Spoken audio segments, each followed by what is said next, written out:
Knauf Rodband tərkibində polimer və yapışdırıcı əlavələr olan gips əsaslı quru suvaq qarışığıdır. Normal rütubətli otaqlarda tavan və divarların suvaq işləri üçün nəzərdə tutulmuşdur. Kərpiç divarlar, penopolistirol və qaz beton səthlərdə istifadəsi tövsiyə edilir. Xüsusilə beton tavan və divarların səthi üçün məsləhət görülür. İşin gedişində otaqlarda temperatur müsbət 5 dərəcədən aşağı və müsbət 25 dərəcədən yuxarı olmamalıdır. Səth palçıqdan, tozdan, laylanmadan və qalıqlardan təmizlənir. Metal elementlər kənarlaşdırılır və ya korroziyadan müdafiə edilir.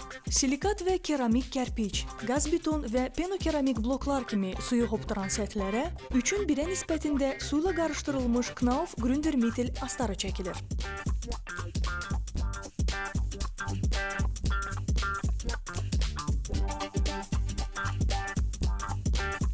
Beton, siment suvağı və penopolistirol kimi suyu hopdurmayan səthlərə isə Knauf beta-kontakt astarı çəkmək lazımdır.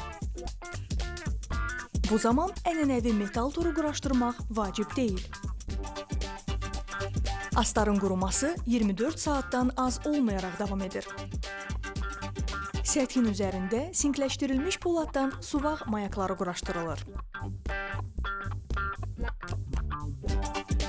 Hər 30 sm-dən bir səthə Knauf Rodband qarışığını topalar şəklində vurmaq və onlara mayak profillərini bir səthə tənzimləyərək bastırmaq lazımdır. Profillərin arasındakı məsafə reykanın uzunluğundan çox olmamalıdır. Xarici künclərə mexaniki zədələnmədən qorumaq üçün künc profilləri quraşdırılır.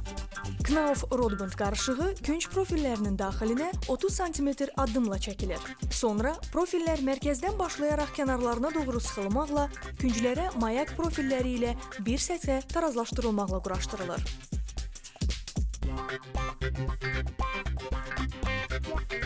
Təmiz soyuq su ilə doldurulmuş kənə bir kisə quru qarışıq tökərək inşaat mikseri ilə topalar əmələ gətirməmək şərti ilə bütöv kütlə əmələ gələnə kimi qarışdırmaq lazımdır. Suvaq qarışığını hazırladıqdan sonra 20 dəqiqə ərzində səthə çəkmək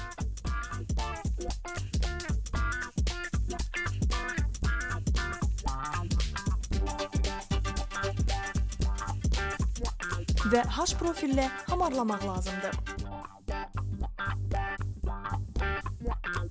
Suvaq qarışığı bərkiməyə başlayan zaman, yəni su ilə qarışdığı andan təxminən 45-60 dəqiqə sonra artıq və çökəklər bərabərləşdirilməklə trapesiya şəkilli reyka və ya enli mala ilə macun qatı hamarlanır. Təxminən 15 dəqiqə gözlədikdən sonra səthi su ilə bolluca islatmaq və süngərli sürtkəclə dairəvi hərəkətlərlə sürtmək lazımdır. Bir qədər gözlədikdən sonra parlamayan, tutqun səth yaranana qədər suvağı enli şpatil yaxud paslanmayan metal sürtkəclə hamarlamaq lazımdır. Bu cür səthə divar kağızları yapışdırıla bilər. Daha parlaq səthə nail olmaq üçün suvağı yenidən nəmləndirmək və təkrar metal sürtkəclə hamarlamaq lazımdır. Bu zaman o, yüksək keyfiyyətli boyama üçün yararlıdır.